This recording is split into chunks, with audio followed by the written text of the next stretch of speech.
So coming to the sum regarding your underwriting of shares.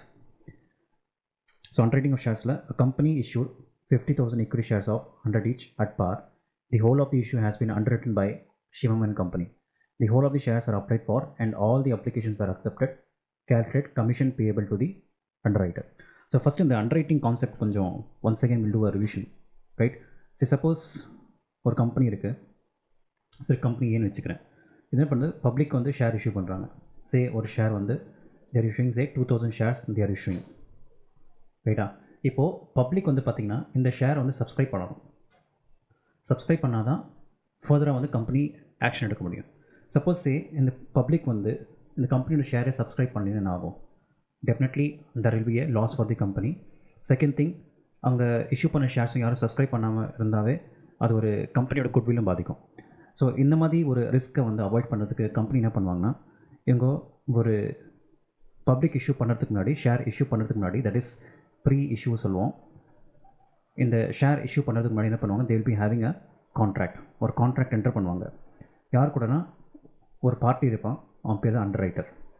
Is called as underwriter. இந்த ரிஸ்க்கை avoid பண்ணுறதுக்கு என்ன பண்ணுவாங்கன்னா, இந்த அண்டர் ரைட்டர் கூட ஒரு கான்ட்ராக்ட் என்டர் பண்ணுவாங்க. என்ன கான்ட்ராக்ட் என்டர் பண்ணுவாங்கன்னா, சப்போஸ் இந்த 2000 ஷேர்ஸ் வந்து பப்ளிக் சப்ஸ்கிரைப் பண்ணினா நீங்கள் சப்ஸ்கிரைப் பண்ணிக்கோங்க அப்படின்னு சொல்லிட்டு அண்டர் ரைட்டர் கூட ஒரு கான்ட்ராக்ட் வந்து அவங்க சைன் பண்ணுவாங்க.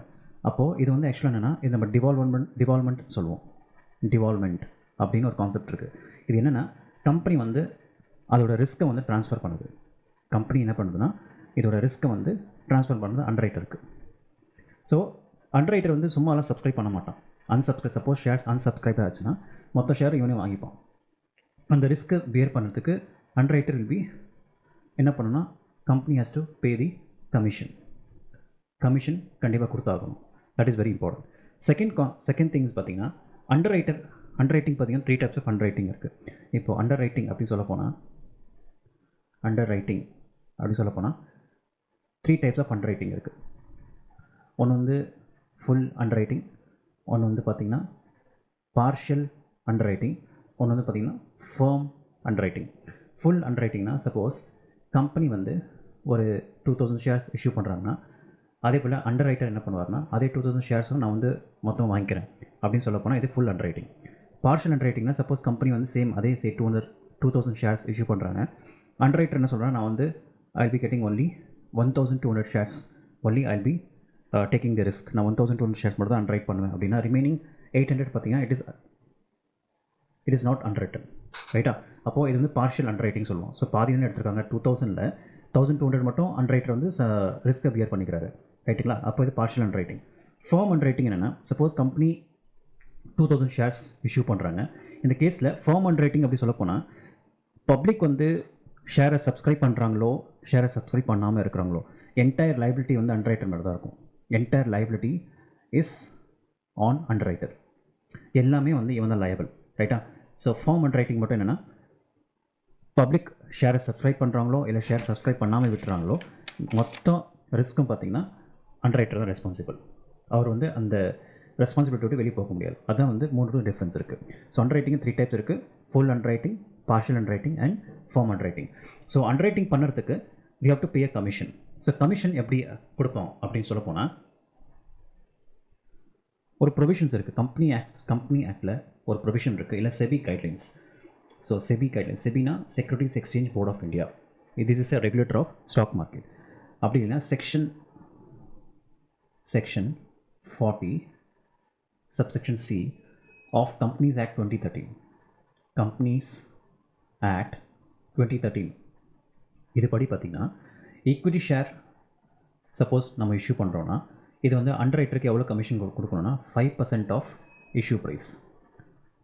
5% of issue price. Suppose company வந்து டெபென்ச்சர்ஸ் இஷ்யூ பண்ணுறாங்க, டெபென்ச்சர் சப்ஸ்கிரைப் பண்ணாமல் போகிறாங்க, அப்போ இதில் வந்து அண்டர் ரைட்டர் சப்ஸ்கிரைப் பண்ணிக்கிறாருன்னா, அன்சப்ஸ்கிரைப் டெபென்ச்சர் வந்து அண்டர் ரைட்டர் சப்ஸ்கிரைப் பண்ணிக்கிறாருன்னா, அவருக்கு வந்து எவ்வளோ கமிஷன் கொடுக்கணும்னா 2.5% ஆஃப் தி டெபென்ச்சர்ஸ். அதான் டெபென்ச்சர் வேல்யூ நம்ம சொல்லுவோம், ரைட்டா? இது நீங்கள் ஞாபகம் வச்சுக்கணும். So this is provision. Equity ஷேர்ஸ்னால் 5% கமிஷன், டெபென்ச்சர்னா 2.5% கமிஷன், ரைட்டா? இப்போது இந்த சம் வருவோம். இந்த கொஸ்டினில் பார்த்தீங்கன்னா, a company issued 50,000 equity shares of rupees 100 each at par. The whole of the issue has been underwritten by Shivam and company. So Shivam and company பார்த்தீங்கன்னா ஒரு அண்டர்ரைட்டர், அவன் என்ன பண்ணியிருக்கான்னா கம்பெனி வந்து 50,000 equity ஷேர்ஸ் இஷ்யூ பண்ணியிருக்காங்க இல்லையா. ஸோ கம்பெனி வந்து it has issued 50,000 equity shares, okay, at ₹100 each, ரைட்டா. அப்போது மொத்தமாக எவ்வளோ value, what is the total value? So total value will be 50,000 into 100, so it comes how much? 5 lakh, மொத்தமாக 5 லட்சம். So அந்த 5 லட்சத்துக்கு நம்ம வந்து எவ்வளோ கமிஷன் வந்து payable?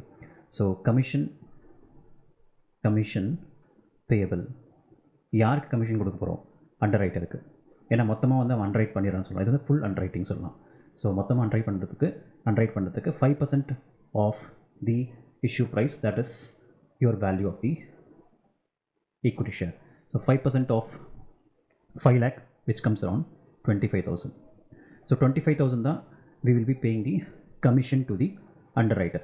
In the case the underwriter is Shivam and Company, so we'll be paying 25,000 to Shivam Company. So calculate the commission சொல்கிறேன் எவ்வளோ payable na, it is payable of rupees 25,000.